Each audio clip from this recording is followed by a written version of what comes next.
Highway मतलब वो लंबी चौड़ी सुनसान सड़क जो दो शहरों को एक दूसरे से जोड़ती है। लेकिन इन हाईवेज के अपने कई सारे किस्से और कहानियां होते हैं और अक्सर जब कोई देर रात यहां से गुजरता है तो वो इनसे रूबरू हो जाता है।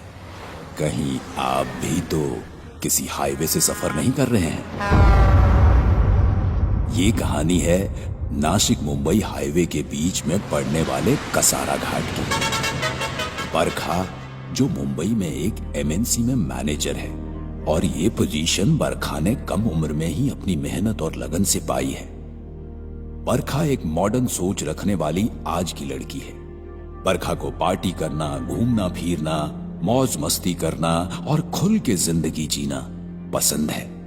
करीब रात 11 बजे की बात है। बरखा अपनी सहेली की एंगेजमेंट खत्म करके नासिक से मुंबई जाने के लिए निकली। गाड़ी के म्यूजिक सिस्टम पर गाने बज रहे हैं और बरखा उसके साथ गाना गा रही है।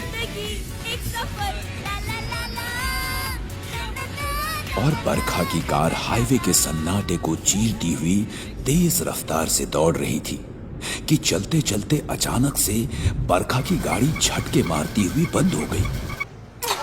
अरे यार, शुरू हो जाओ प्लीज प्लीज प्लीज, शुरू हो जाओ। गाड़ी चालू ना होने पर बरखा गाड़ी से उतरी और गाड़ी को लात मारते हुए बोली, इससे भी अभी बंद होना था क्या?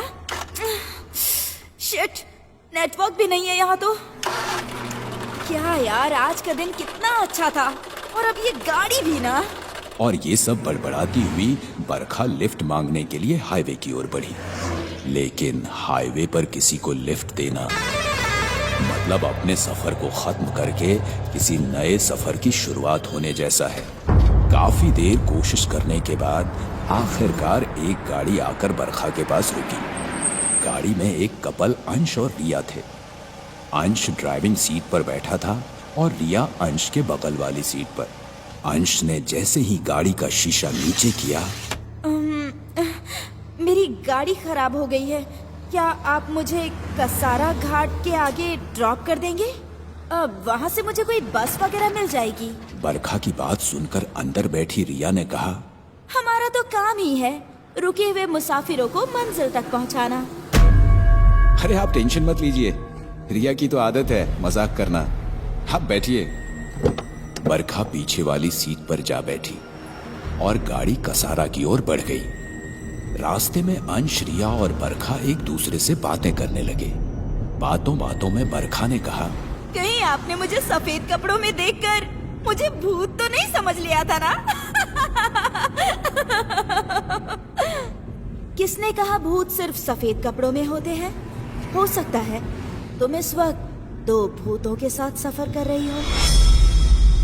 ये सुनकर बरखा थोड़ी घबरा गई और बरखा को घबराया देख अंश ने कहा, अरे चिलैक्स यार बरखा, रिया राइटर है इसलिए ऐसे डायलॉग मारते रहती है। रिया राइटर है सुनने के बाद बरखा ने पूछा, तो रिया राइटर है? वाह यार, तो आजकल क्या लिख रही हो आप? हॉरर स्टोरी पर काम कर रही हूँ। तुम सुनना चाहोगी? हाँ हाँ, मुझे हॉरर स्टोरीज बहुत पसंद है। रिया ने बरखा को स्टोरी सुनाना शुरू किया। रात का वक्त था। एक न्यूली मैरिड कपल पीयूष और प्रिया, जिनकी अभी हाल ही में शादी हुई थी, वो एक फैमिली फंक्शन खत्म करके नासिक से मुंबई जा रहे थे। नासिक से कुछ 65 किलोमीटर आने के बाद कसारा घाट की शुरुआत हो चुकी थी, जहां रास्ते के दोनों तरफ खाई और चारों ओर कोहरा ही कोहरा था। इस कोहरे में पीयूष और प्रिया को एक धुंधली सी सफेद रंग की परछाई नजर आ रही थी, लेकिन पास आते आते परछाई गायब हो गई। पीयूष और प्रिया को लगा शायद वो कोहरा ही था, पर जब पीयूष की नजर गाड़ी की रियर व्यू मिरर पर पड़ी तो उसने देखा कि गाड़ी की पीछे वाली सीट पर सफेद कपड़ों में एक लड़की बैठी उसे घूर रही है। पीयूष ने एकदम से गाड़ी का ब्रेक मारा और पीछे मुड़कर देखा तो वहां कोई नहीं था। पीयूष ये सब देखकर बहुत घबरा चुका था। घबराए हुए पीयूष ने कार की स्पीड बढ़ाई और तेजी से मुंबई की ओर निकल पड़ा। कार थोड़ी आगे बढ़ते ही उसने देखा कि आगे से एक सफेद रंग की कपड़ों में एक औरत तेजी से दौड़ते हुए पीयूष और प्रिया की गाड़ी की ओर आ रही है। पीयूष और प्रिया उस औरत को इतनी तेजी से अपनी तरफ बढ़ता हुआ देखकर डर के मारे चिल्लाने लगे। इससे पहले पीयूष प्रिया कुछ कर पाते, वो औरत गाड़ी से टकराकर गायब हो गई और पीयूष की गाड़ी पेड़ से टकरा गई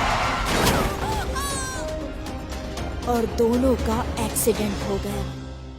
प्रिया तो वही बेहोश हो गई, लेकिन जैसे तैसे खून से लथपथ घायल पीयूष हाईवे पर आया और लोगों से मदद मांगने लगा। प्लीज कोई मेरी मदद करो, मेरी वाइफ का एक्सीडेंट हो गया, प्लीज मेरी कोई मदद करो। लेकिन पीयूष की मदद करने को कोई तैयार नहीं था। थोड़ी देर बाद सामने से एक कार आई जो पीयूष की मदद करने की बजाय उसे रौंदते हुए निकल गई। ये कहानी सुनकर बरखा कुछ बोल पाती इससे पहले उसने देखा कि कार के लाइट्स ऑन ऑफ होने लगे और सामने बैठे कपल रिया और अंश के चेहरे ने एक भयानक रूप ले लिया। उनके चेहरों पर एक्सीडेंट के चोट के निशान और सर से बहता हुआ खून था। देखकर लग रहा था मानो उनका अभी अभी हाईवे पर एक्सीडेंट हुआ है। रिया और अंश का सर पूरी तरह से मुड़कर बरखा की ओर हो गया। ये देख बरखा जोर से चीखी और अपनी आंखें बंद कर ली। फिर धीरे से बरखा के कानों में एक आवाज आई, उस दिन लिफ्ट दी होती तो आज लिफ्ट लेने की जरूरत नहीं पड़ती। और गाड़ी हाईवे से जाकर सीधे खाई में गिर गई।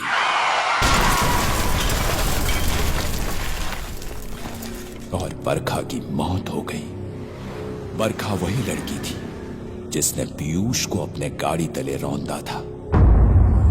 और पीयूष और प्रिया ही अंश और रिया बनके रुके हुए मुसाफिरों को अपनी राह ले जाते हैं। तो कहीं आप भी हाईवे पर किसी से लिफ्ट तो नहीं मांग रहे?